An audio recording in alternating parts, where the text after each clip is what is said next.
Leaks have leaked, and it sounds like SWTOR development may be moving to Broadsword. We're going to cover the known knowns and the facts so far, and not much more than that, because that's where we should be all focusing our attention right now.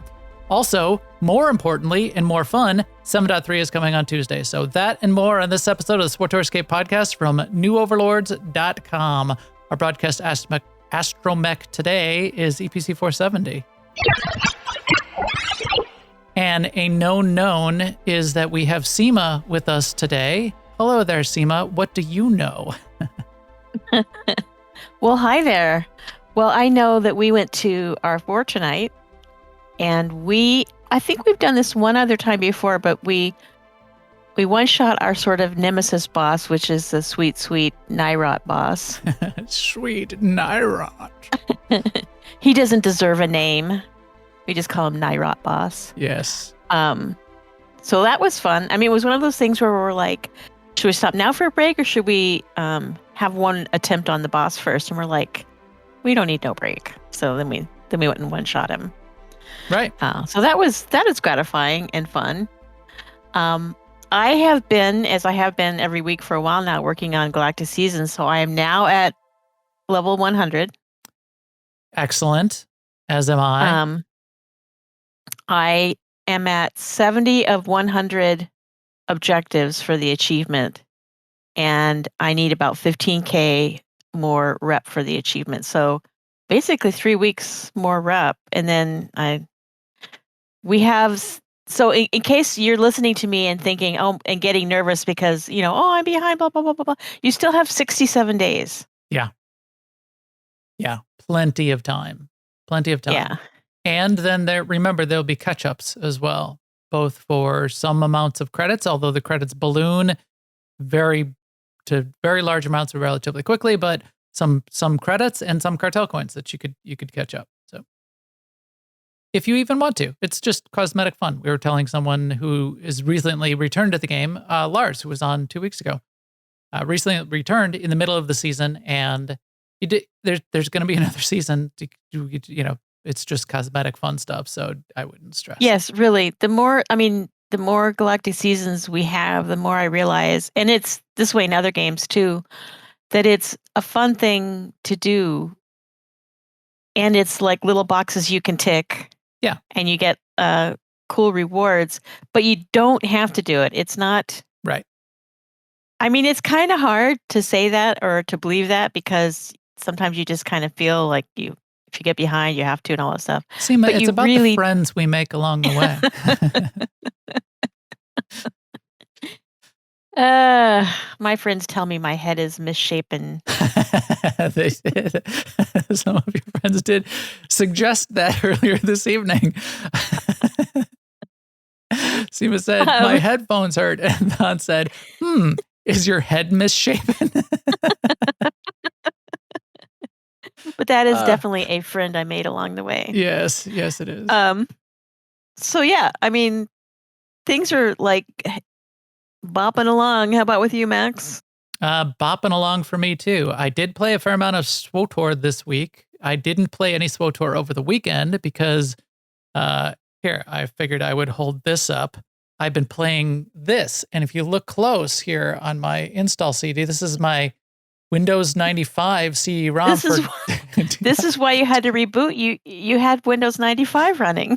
Windows 95. Wait, you had CD-ROM. the Diablo CD-ROM in the drive. Yeah, notice there's no numbers after this. This is just Diablo, not it's out of focus. Yeah, Windows 95. Yeah, it's so I've got that here with me.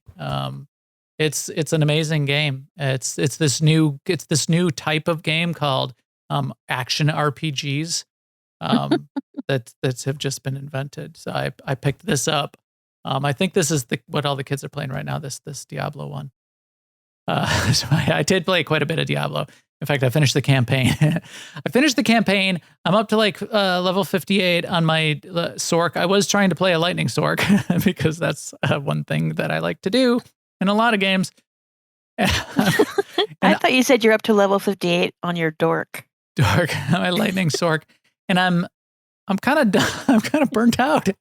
I'm kind of done.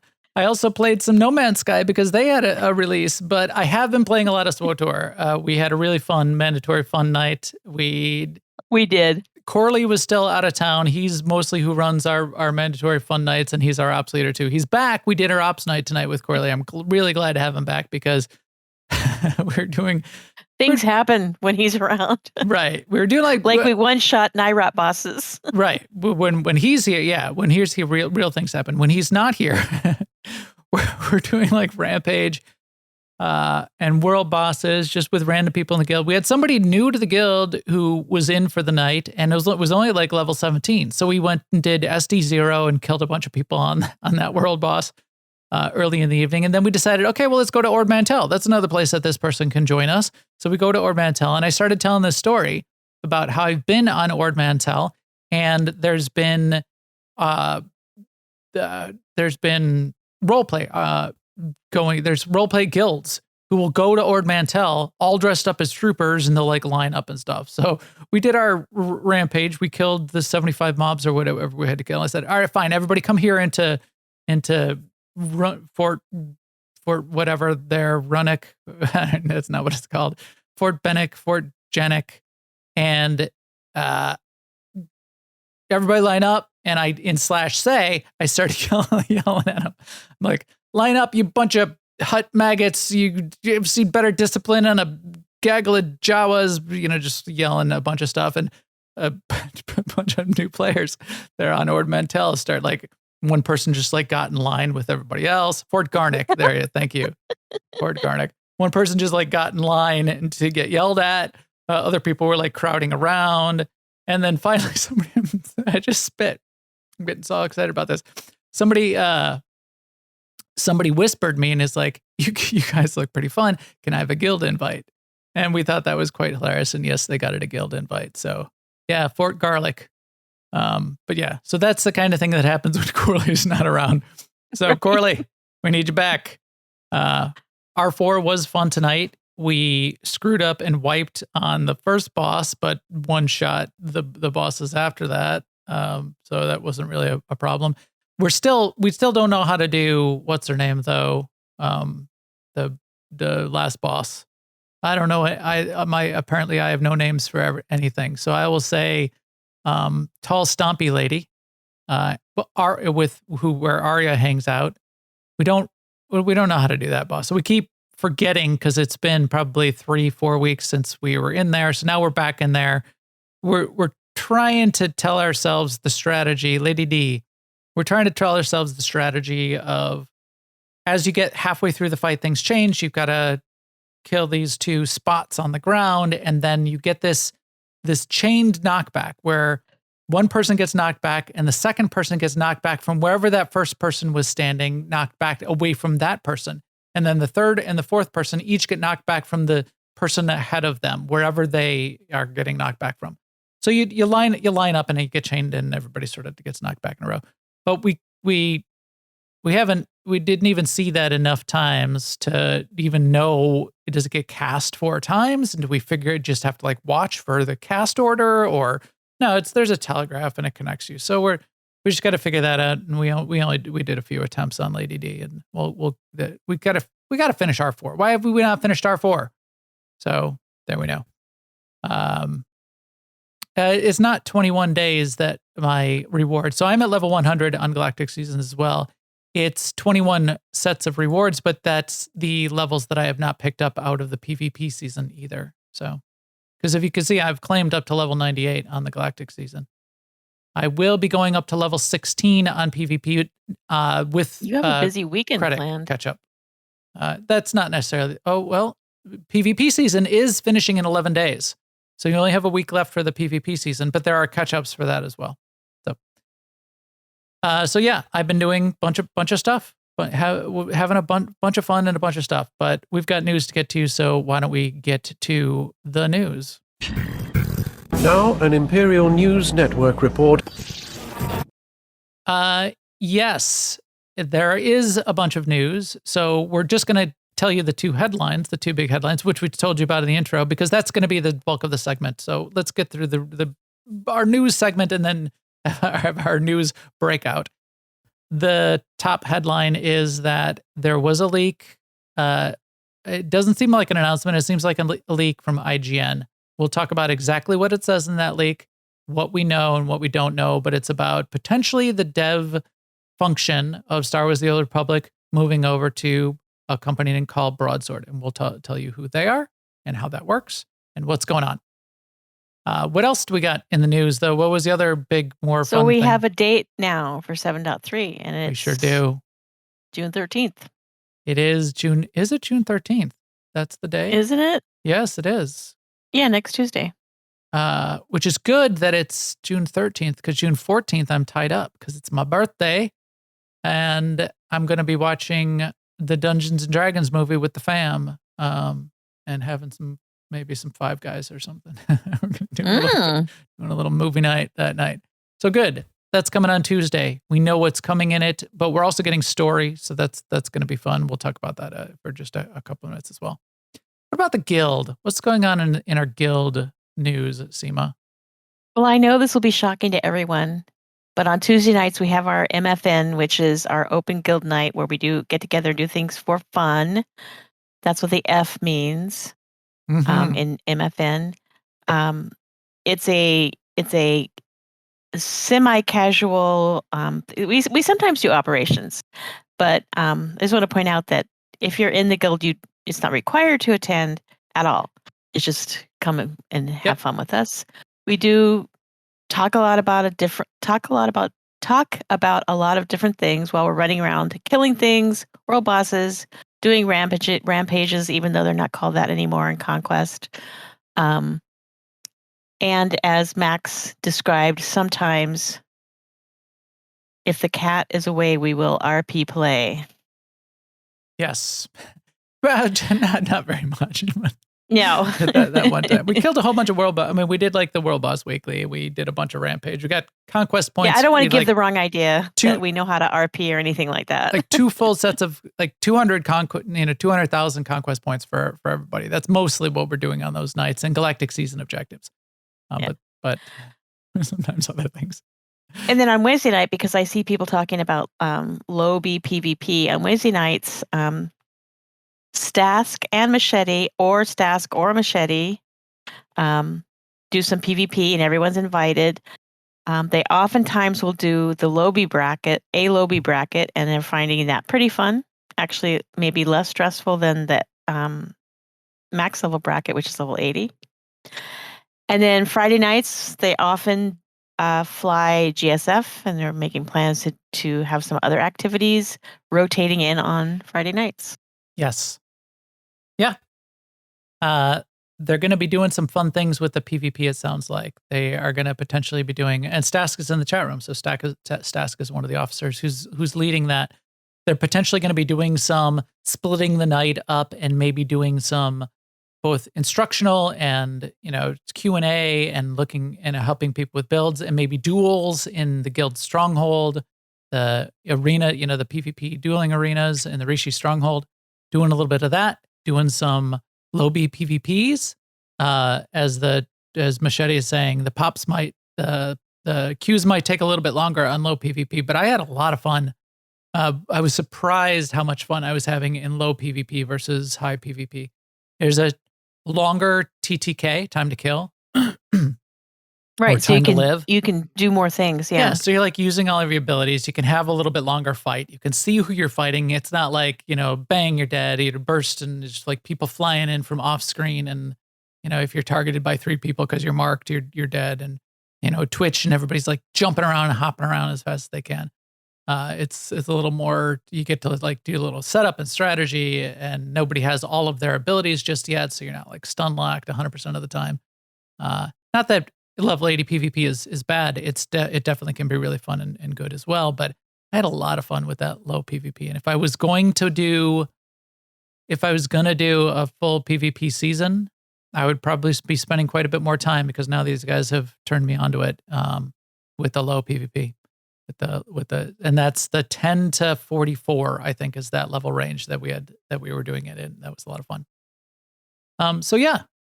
Definitely had fun with that. That's some good guild fun stuff. Did want to do a shout out for community news. remember today in Tour, they still have their tournaments going on. I did look it up. Yeah, the Galactic Championship episode 3 is currently posted up on YouTube. Check that out. That's streamers and podcasters, and he's got a tournament of people, and the weakest link gets kicked out of the tournament every week. And those videos go up weekly to show off who's in, what their challenges are that they had to do, and who made it to the next round. So that is quite fun as well. Shout out to the chat room. Got a bunch of people. Man, damn, we got a bunch of people in the chat room tonight. What are you guys all ready to hear us pour the tea, have some hot takes on what's going on with the Broadsword stuff? As I said, we're going to be sticking to the facts, but we'll talk about it. We'll talk about it. In fact, we'll talk about what some of our experiences just with corporate divestitures and mergers and this kind of thing, and why it might be happening, and why the sky is not falling. So, but thank you for being there in the chat room. We'll even do a little bit of Q&A afterwards if we want to open it up a little bit more, but let's get into the main topic of the moment. Power will be yours if you are willing to burn. So the world apparently is burning. Everything is burning down. Yeah. The things are crazy.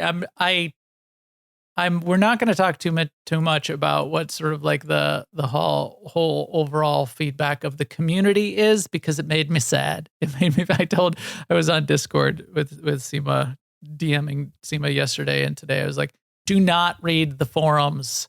You will just be sad. Too depressing. Yeah. Yeah. Because people don't know, and people are saying, "Oh, the writing's on the wall. This, this game is dead." We've been hearing that nonstop since 2012. And to clarify, I don't find it depressing because I think what they're saying is true. I find it depressing just to be reminded that human beings can be so negative. Right. And people seem to over and over and over again revel in having the worst take, revel in speculating the worst possible outcome and put, writing an essay about it on the web. But I mean, it gets the clicks, it gets the views, it gets people emotional. This is how YouTube makes its money these days. How streamers and YouTubers make their money these days is you got to have the hot take about how everything's terrible. All these, the Diablo 4, all the videos are like, this is the worst thing about Diablo 4. I'm seeing those videos now popping up. Let's talk about the facts. Just the facts, Jack. Just the facts, ma'am. IGN came up with this post on yesterday. Is this just yesterday? This all happened just yesterday? No, it was posted on this Tuesday. Yeah. So it was the 6th, updated on the 7th. So IGN posted this write-up and put some notes in here. They don't say where it's sourced from, and there is not an official statement from either a full official statement. There are some small statements, but there's not a full official statement yet from EA or Broadsword that any of this is necessarily confirmed. So let's talk about the known knowns, but we'll talk about what IGN has. We will also talk about the couple lines of text that came from Keith on the forums, which allude to maybe some of this might be happening, but again, not necessarily confirmed. We'll talk about 2 interesting sets of commentary from people not associated with BioWare or Broadsword, but Chris Schmidt and Damian Schubert had some updates. And then we'll talk about a little bit about who's Broadsword, who are these people, what do they do, and why might that even be an interesting place for a property like Star Wars: The Old Republic to be developed. And there are some interesting things in the background of Broadsword, which makes which might open your eyes to why it is potentially a fit.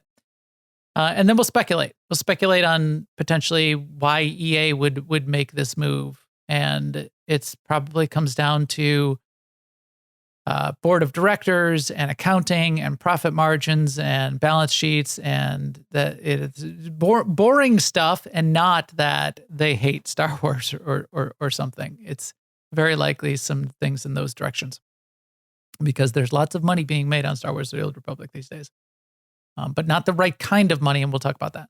All right. So IGN, what does the IGN story say? And I've got it up here on the screen. So they are saying that a letter of intent was allegedly signed between Broadsword and EA to take the development of Star Wars: The Old Republic and potentially be moving it over to Broadsword. So it's the development of it while leaving the publishing of Star Wars: The Old Republic under Electronic Arts, under EA. So EA still runs the publishing component of it, and then just the development part of it would be moving over. That's what they're saying. So that's what the leak says. Now we don't know any facts beyond that, but the people saying even these roughly 70 to 80 people are part of the core development team, and potentially only half of those would be moving over. That's a thing that IGN has said. However, again, they said the publishing is staying, the development might be going. That's interesting. I would expect then you can't move everyone over. You would potentially be only moving over some portion of the team because you need to keep the publishing arm and all of the engine, the motor that's running to make that happen. We also know that the way EA has worked is there are a lot of shared roles and shared infrastructure. So they can't move all of those people. You wouldn't move all of those people. It doesn't make sense. So this isn't necessarily the people that are reading into, oh, they're laying off half the people. We don't know. I guess that it might be possible. But again, it's alleged. We don't know for sure. There's also potentially another story that could be happening. And that's the kind of thing I would think of when I see that EA is going to be the publisher and BioWare might be spinning off this particular group of the chunk of development off to Broadsword. Any commentary on the sort of the IGN perspective? So the way I look at this, just from what we know from the IGN article, it's like when a company outsources their call center and the employees that work in the call center now work for the outsourcing company. So they still have the same job at the same location. Their paycheck comes from the new company. And that's sometimes good and sometimes bad. Sometimes it's better, sometimes it's worse. But it's always traumatic. Yes. It's still a lot to go through. Yeah. So because this is leaked in this way, and because there wasn't an instant denial from EA, which they would probably need to have because they have a fiduciary responsibility to communicate accurate information to their shareholders, I would expect that it's not a done deal. It can't be a done deal if it's only a letter of intent. Right. I would expect that this is potentially moving forward. There is some sort of discussions going on, and there is a potential likelihood of this happening. However, why isn't BioWare telling us? Why aren't they communicating anything? This kind of thing, remember, EA is a publicly traded company. So there's a lot that potentially needs to be happening behind the scenes with accounting and legal and regulatory. There's probably people from EA and BioWare and Broadsword and whole teams of lawyers and regulatory filings that need to be happening and communications to boards of directors and major shareholders that would all have to be happening behind the scenes. And they cannot be communicating while those things are in process. There's regulatory constraints on what they could be communicating publicly and what they can't. And I'm sure their legal team would advise them of what they can and can't be doing just yet. And Keith, in both of his posts, says, we cannot talk about it, but as soon as we can, we will. Right. So let's look at those two comments from Keith before we get to talking about who Broadsword is, which I think is really interesting. All right. So Keith on Tuesday did a little post where he said, no doubt you've read the reports from Electronic Arts that they're evaluating opportunities to give the game and the team a new home, which includes conversations with Broadsword. Unfortunately, we can't answer any questions you might have at this time. Game Update 7.3's June release will remain unchanged, and patch notes will be released a day before, per usual. All future content updates are also moving forward as planned, including 7.3.1 and 7.4. We're looking forward to the future of Star Wars: The Old Republic and its continued growth. Okay. Somehow, I said I wasn't going to talk about it, and we won't, but somehow everybody read that and thought that that meant that we should just set ourselves on fire right now because this is apparently the worst possible thing that Keith could have said. I don't understand that at all.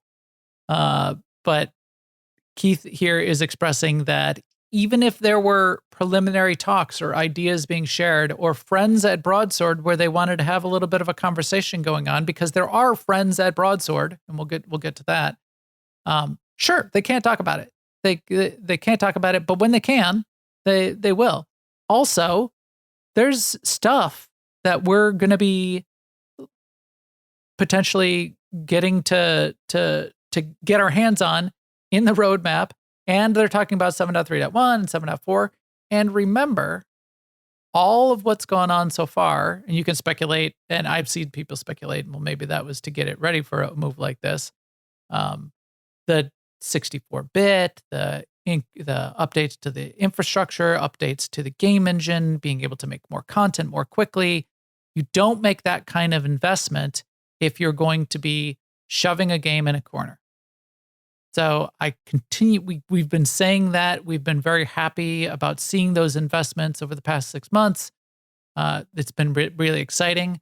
I think we can continue to be excited that that's an investment that no one is going to just let languish.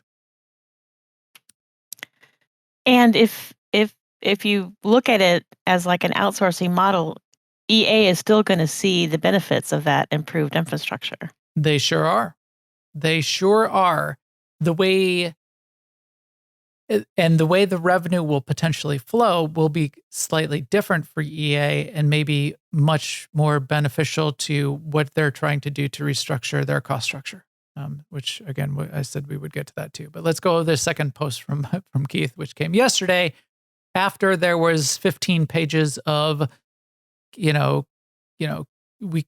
Keith, you're a big liar. We can't trust anything you say. And obviously the world is burning down, and I'm deleting Star Wars: The Old Republic right now.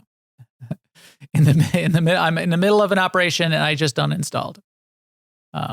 Anyway, Keith said, whoa, everyone. I was hoping me telling you about the upcoming releases would help you understand this is potentially a new beginning, not an end. There's a lot going on. There's more MMO content.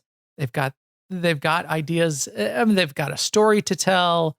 It's all pretty interesting. So while details are being discussed and finalized behind the scenes, let's not spin this into incorrect theories. And you can tell there are incorrect theories in the forums and discussions and on Twitter because there are conflicting theories. Every other comment is some different spin, which, okay, people are going to speculate, and I'm not suggesting anyone shouldn't feel free to speculate, but maybe say that you're speculating. Don't say, here's a fact. Right. It's not a fact. So hang tight, and we'll follow up later with more details when we can. They've not said when that he could potentially be following up with details. And I don't know when, this kind of thing, again, because of regulatory. No, we don't. I mean, Keith doesn't know when. Right. Right. I would expect anywhere from weeks to months. Look at Blizzard and Microsoft.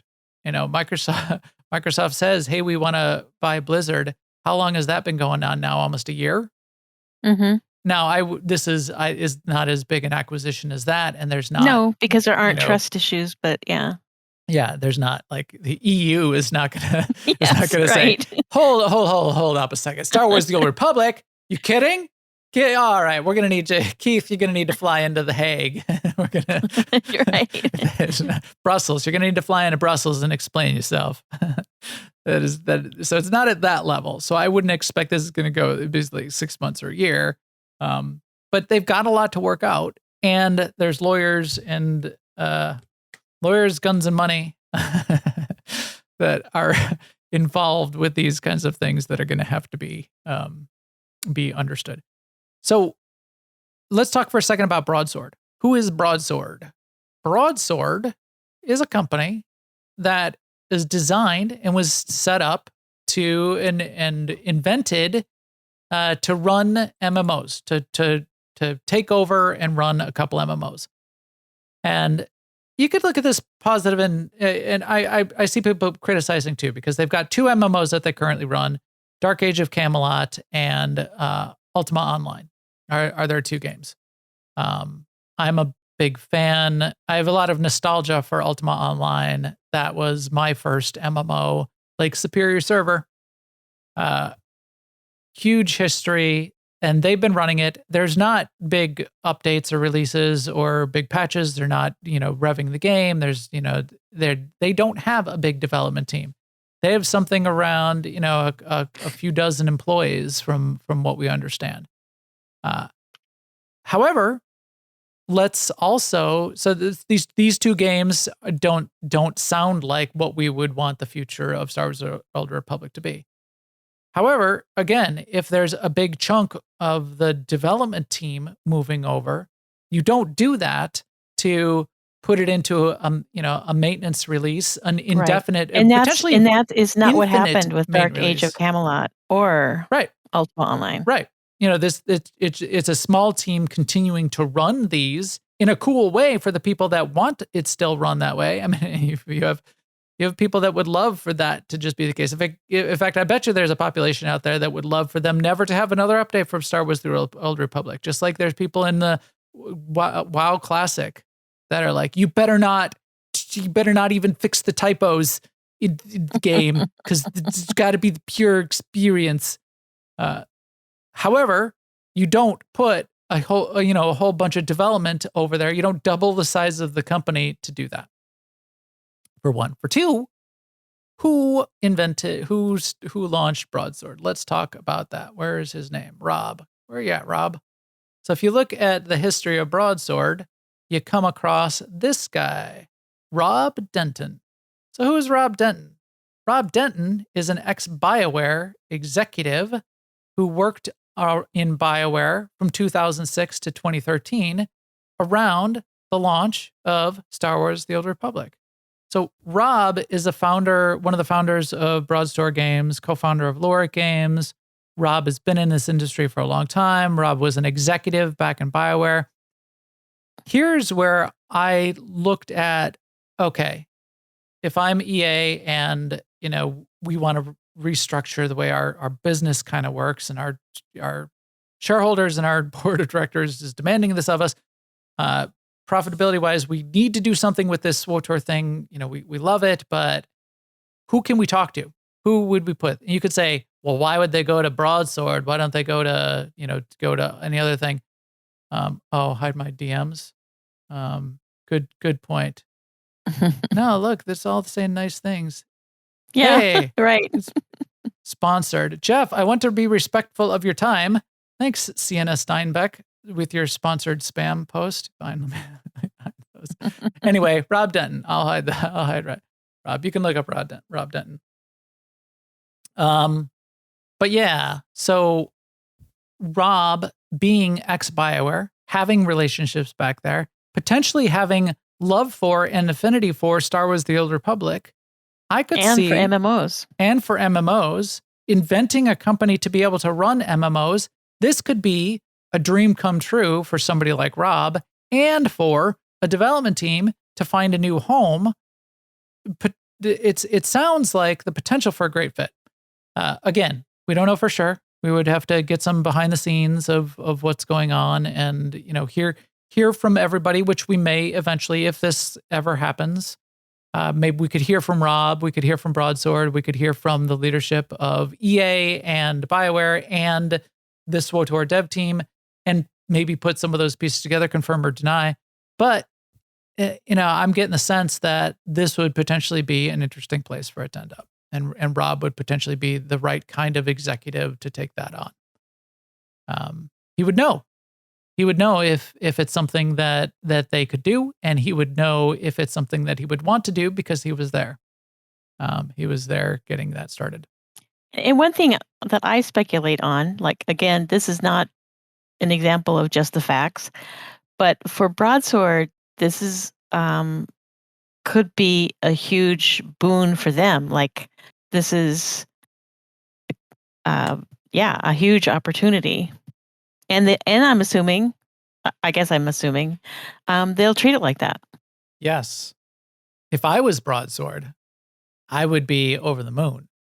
If this was Right. my company and I was potentially going to get Star Wars: The Old Republic and a development team and come over to Broadsword and we're going to get that deal cut and EA was still going to be the publisher, I would be jumping up and down for joy. So I would expect on the Broadsword side, thumbs up all around. So let's circle back to EA for just a second, though. Why would EA be doing this? And I've been dancing around it and alluding to it a little bit. EA is in a situation where they need to show the right kind of fiduciary responsibility to their shareholders. They're a public company. And what you have happening, and this has always been, I think, a potentially a little bit of a departure from the core of what BioWare and EA does, is they make boxed games, and a live service MMO isn't the core of what EA has done in the past. What you're going to find is the kind of game that Star Wars: The Old Republic is, and this is complete speculation, and this is just on my part, but this is the kind of thing that companies tend to look at is, what is the profitability profile and where are the capital costs and the operational costs for the different divisions of our business, and how can we line things up to make our balance sheet look more like what we need it to look like to have a good story to our board of directors and our shareholders. Profitability is a key thing. And something like Star Wars: The Republic, if you look at that IGN article, has potentially made up to $1 billion in revenue over the past 10, 11 years. However, the profitability and the profit margins may be quite a bit lower. And that's an awesome business, but it's a different kind of business. And it's a different kind of business than the box product where there's a higher profit margin and big bursts of revenue when you put dollars against that revenue investment.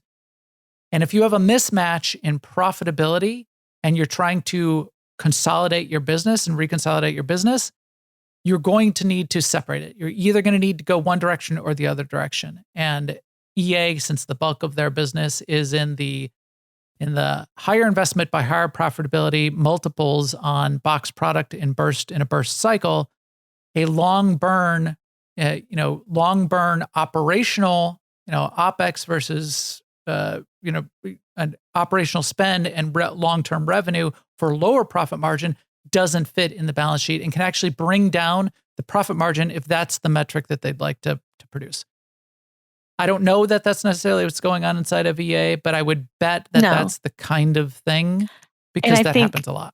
Similar discussions probably went on inside Sony when they were deciding what to do with Star Wars Galaxies. Right. And it's the same thing where when you put out a boxed game, there's a huge amount of profit up front, and then you put some of that back into development for the next box game, and then there's another huge influx of profit. It's a completely different animal. And so Sony solution to that was just to say, okay, we're just not going to be in this business anymore, and they shut down the game. Right. Yeah, exactly. They didn't want to give it to someone else, although that certainly could have been running and still is in private servers till today. Right. Now, that may not be the case, but this happens all over in many industries as well. I worked for Microsoft back in the 90s and the 2000s. And in the 90s, eventually Microsoft got over this because their portfolio was diversified enough and their profit margins came down. But in the 90s, Microsoft profit margins were quite high. They were only in the software business. They weren't really in the hardware business. They made mice, but that didn't really count. They could have at the time, and there had been talks, and people asked them, why don't you build PCs? Why don't you build, this was back in the day of beige desktops is all there were, almost before laptops in the early 90s.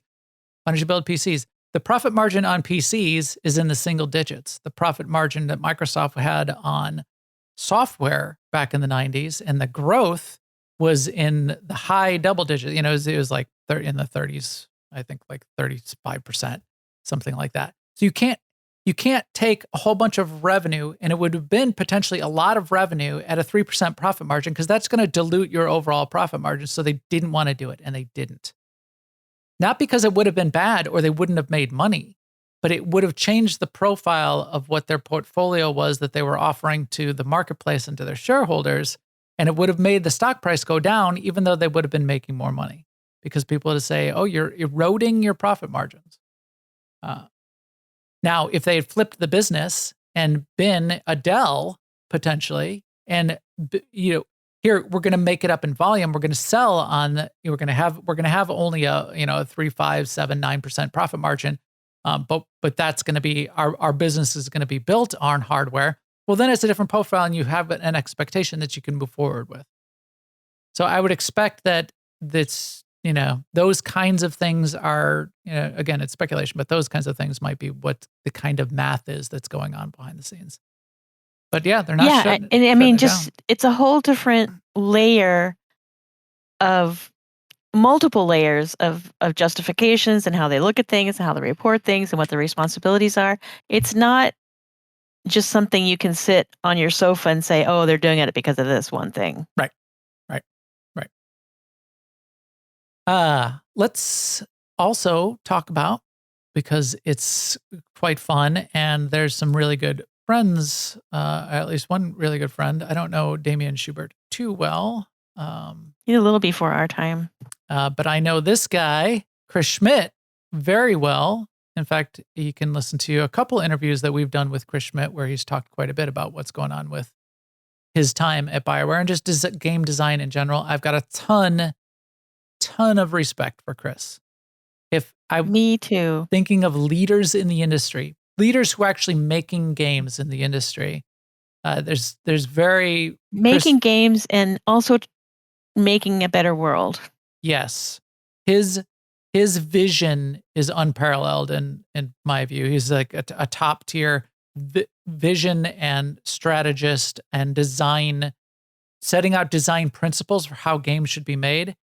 You talk to Chris, and that stuff just pours out of him, and it's amazing.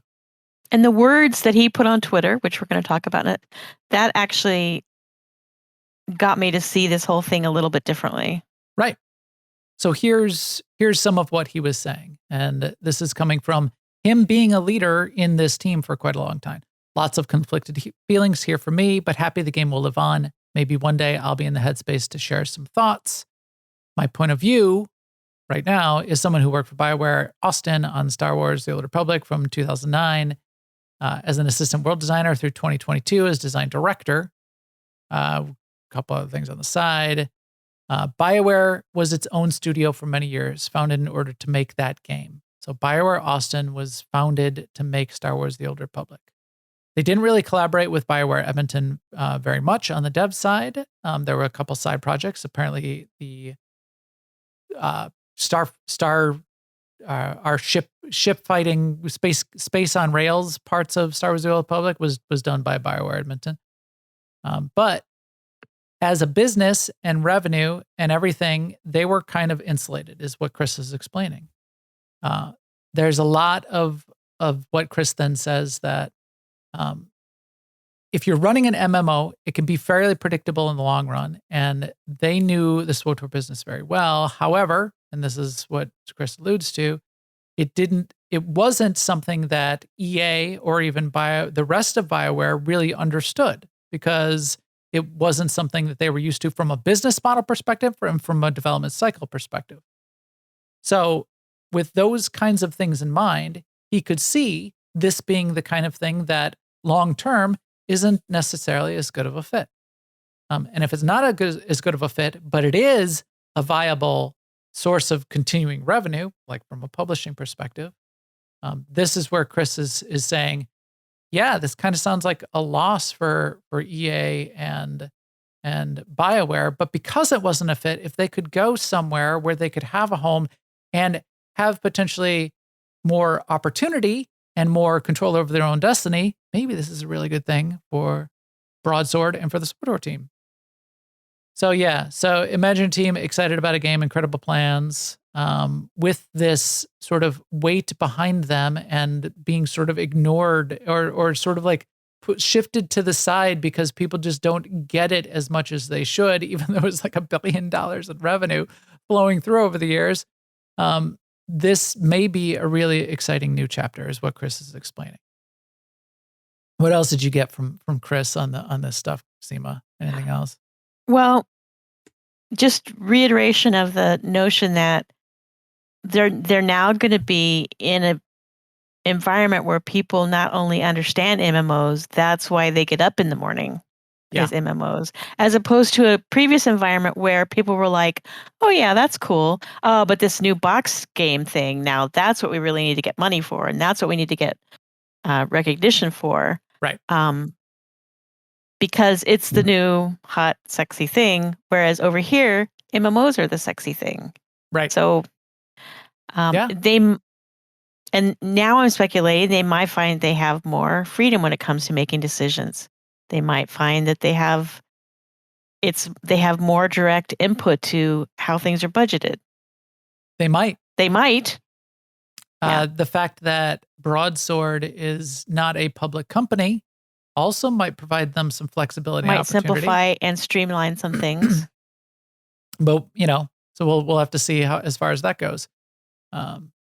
It was really interesting to see Chris sort of basically cheer them on and say, "Hey, this is an awesome team."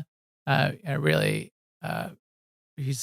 thinks it's a great opportunity for the team. We'll see how it sort of shakes out. So, along with Chris, I think Chris saying he feels optimistic is making me feel optimistic. So now I'm seeing the potential upside to all this. And that's where we're getting the whole tone of tonight. We went through the gamut on what we could be thinking, but having people like Chris come out with this, Keith's statement, what Damien is saying here, that's what got us to the tone of what we're addressing tonight. We're also super fans and shills.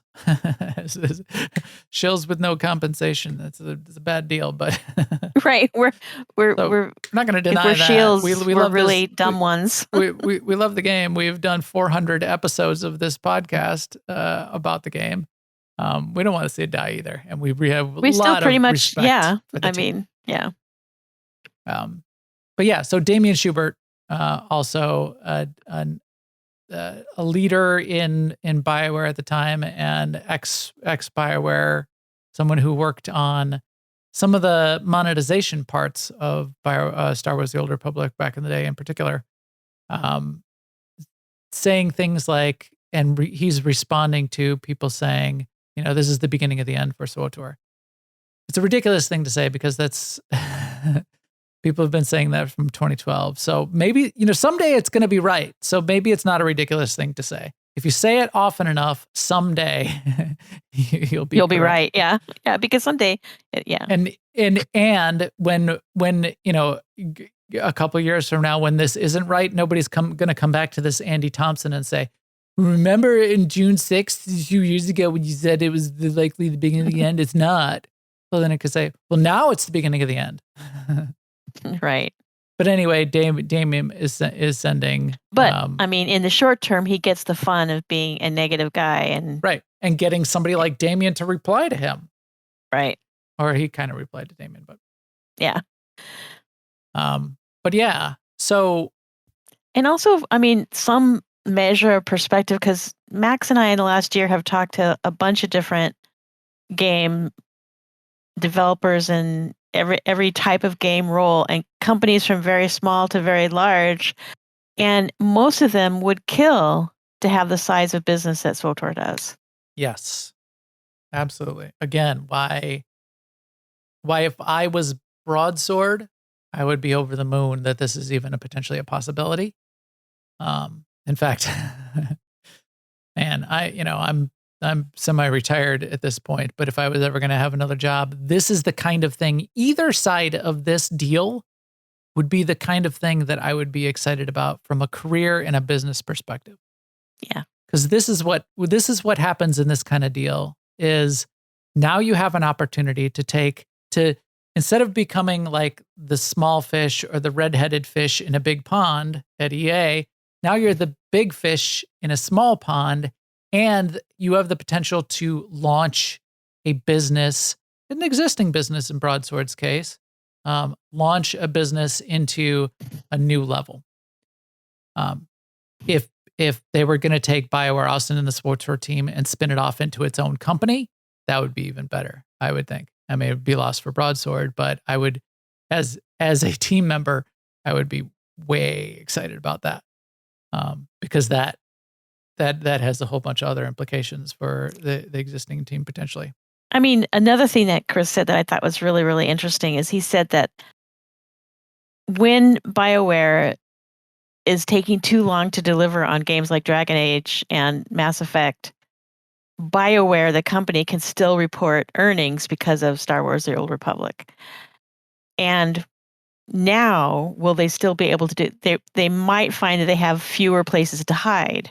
Yeah, because they don't have that was SWTOR an anymore. interesting So, point. I mean, another point to put into perspective how important Star Wars: The Old Republic has been. Zen just showed up in the chat room and said, we can start the show now. So let's take it from the top. Welcome to the SWTOR's Game Podcast. Yeah. Yeah, so whole bunch of stuff on all sides here. To be clear, though, we don't know. And we don't know what's going to happen. We don't know what's going to go on. But if you're looking at the what it seems that we know so far, and the evidence that's been presented, whether or not it's completely true, I cannot see the conclusions that a lot of people are coming to, that this is over and this is dead. If you're going to speculate, and you're going to speculate on the sort of the unsubstantiated rumor of the IGN article itself, and sort of like Keith's reply, which is the only sort of direct evidence of anything that we have, you can't come to that conclusion just yet. So we're not ourselves not coming to any conclusion that anything would necessarily be the end of anything. In fact, if you're looking at what is being said there, it doesn't look like necessarily that bad of a deal. And all around, it might be a really good deal for some subset of people. So, we'll see. If you're going to speculate into this.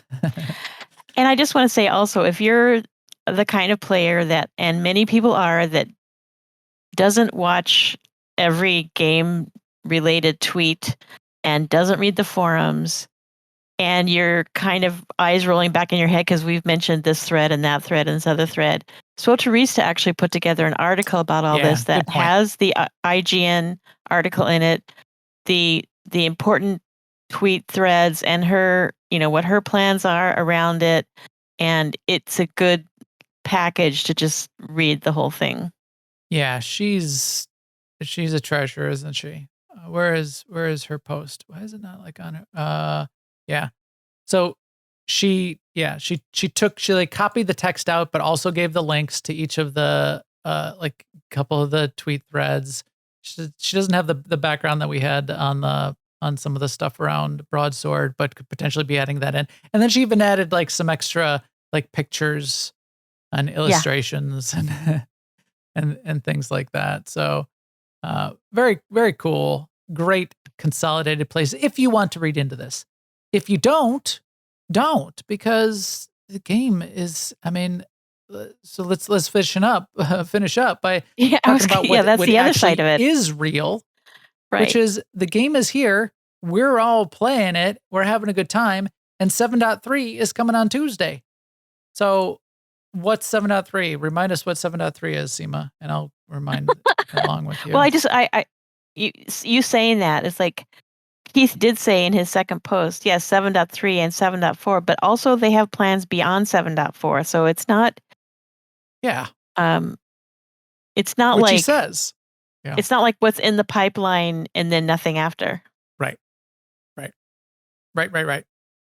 But 7.3, which is coming on Tuesday, we're getting Voss. We're getting the Shrine, the new Shrine Flashpoint. We showed some of that on the PTS. You can you can go back. The teaser trailer. I should grab that because I had that from Jackie.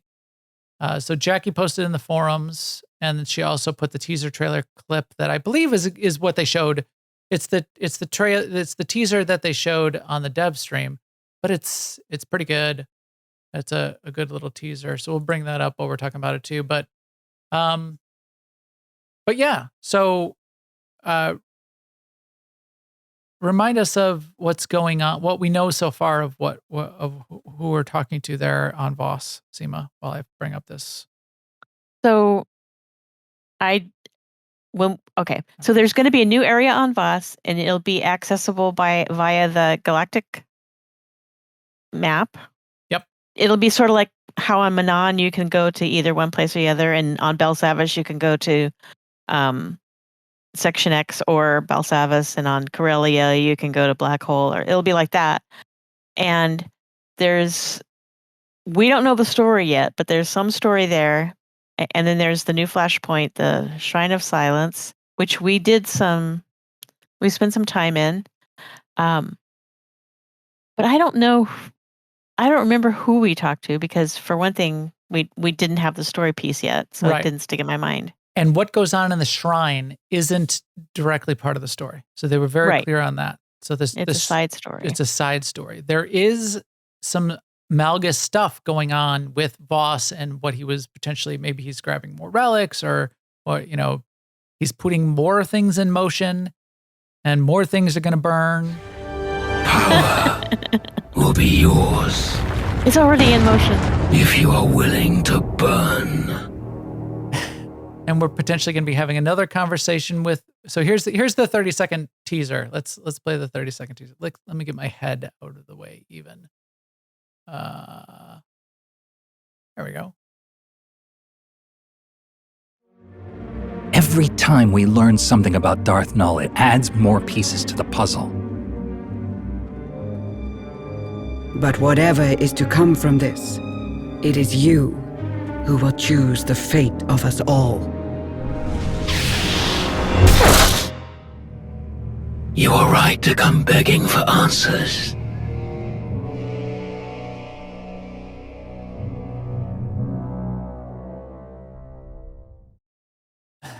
You are right. Boy, that to is come a begging teaser. for answers. So we got that little moment from Tawadare and what's his name? Darth Rivix. Rivix, swarthy, smarmy dude that everybody likes. Jackie's boyfriend, having a little moment of crossed sabers there, and then Darth Malgus, who we're potentially going to get to have another little conversation. You are on. right to beg for information. And here's your information. Things are in motion. Are you willing to burn? Yeah, that's what you said last time. But that's more. No, it's not. That's exactly what you said last time. But are you willing to burn? Yeah, fine. Completely willing. You got anything else for me? Motion. Things. Motion. All right, I gotta go. Mel. I'm out of here. Wait. Wait. Wait, I got one more thing. Things are in motion. You're all right. Begging for answers. The answers are things are in motion. I'm Darth Malgus. All right. Darth Rivix. Yeah, I don't have my my fan to fan myself like Jackie did. But that's what's coming on Tuesday. So we'll get another landing zone. It's kind of dailies, but not like a daily with weeklies. It's not like a weekly zone area. I'm still doing my Manon dailies and weeklies. I'm still doing my Runic dailies and weeklies. I'm not finished with I'm not legendary with either of those two yet. I actually have been doing that a little bit over the last 2 weeks. But we'll get that area on Voss. It's kind of cool. We'll get the new Flashpoint. Really like it. I've got if you have not seen it yet, we showed it live on the stream. We played through the Flashpoint, and then I have a YouTube short of the last boss. They kind of teased it on the dev stream, and I really like the art and the setup of that fight for the last boss. It's called The Curse, and it's sort of a plant monster. You can think in terms of Drengir. You could think in terms of it. It's got the feel of, and maybe even some of the model and skeleton parts of Terror from Beyond, but the maw and its plant claws and its skin and its textures are done really well. And then the whole design of that flashpoint, I think, is done well. There's some really cool volumetric effects of lights and shadows and glittering gold streams, and a couple fun little puzzles to figure out, and a couple fun little hidden achievements to get. Yeah, and I like that it was. I mean, I don't want to say easy to navigate, but in some instances, the way it looks confuses where you need to go next, and I didn't get that feeling in this one, so I was happy with that. Yeah. Although I did have a problem figuring out. In fact, I want to just show off that boss again. I did have a problem figuring out the how to make. Oops, that was loud. How to make the bonus boss appear? How to get to the bonus boss? Oh, I didn't figure that out. I mean, right. So I'm gonna mute this. I will be looking at that. I'll be reading a guide on that. Yeah. So I had problems figuring that out, and then I ended up figuring it out because I watched some other people do it. No, when we did our run through, we did it and we killed him. So we actually did it when we did our second run through. It was when I was doing it myself the first time. But we looked it up, right? Or did we figure it out? I got some hints. Yeah. Got some hints, but then, even with the hints, you still have to sort of like figure out where to put those flames. But here's that boss that we were talking about. It looks even better in person. This is just a YouTube short, which sort of consolidates and condenses things. But yeah, I like those scythe-like claws. Super creepy. And the texture is really good. It's some more of their high-res textures and that kind of thing. So looking forward to it. That's coming on Tuesday, 7.3. Great to see that coming out, and we'll be able to get into it. We'll hear a little bit more of the story, and hopefully we'll get maybe some more news on then what's coming next now that we've got 7.3 hitting us live coming next week. Plenty to do. 11 days left on the PvP season. Get your time in on that. Wrap up what you want to wrap up in there. 67 days left on Galactic Season 3. Are we in 3? Did you make it to 3. what was it you needed to get to on the PvP? 16? No, I'm only at 10, but I'm going to pay credits because I only have to pay 60 million credits to get to 16. So I should be able to do it, but I'm not going to pay it until next week. Until it becomes evident that you aren't making it. Right, because I may get to 11 or 12 or something this week. I mean, since you're graduating from Diablo now, you might actually do it. Since I'm done with Diablo, since I'm burnt out on Diablo on day 2 of the launch, day 2 after the official launch. This game is dead to me because it's so last week. That is like a Max thing, not a Diablo thing necessarily. So last week. No, Diablo's good. That's it. But Diablo's going to have a long tail. I'm actually more interested in the Diablo season because I like these seasons. I like Galactic Season here. I'm starting to get into these season things. And what came out for No Man's Sky this week, which I also did, is also sort of like a little bit of a season. I really like the way No Man's Sky structures them, though. It's a season where you start a new character, but it's condensed around some features or playing through an aspect of the game. And there's 5 stages, and you're sort of starting up a new save to do that. It'd be like if there was a season structured around Jedi Knights and you had Jedi Knight challenges and everyone had to roll a Jedi Knight from level 1 and you had to do all of these Jedi Knight things. And there was a new bit of a story for the Jedi Knight that you had to play through. I think that'd be a cool way to do it's almost more of a challenge mode and not necessarily just the exact way a season works.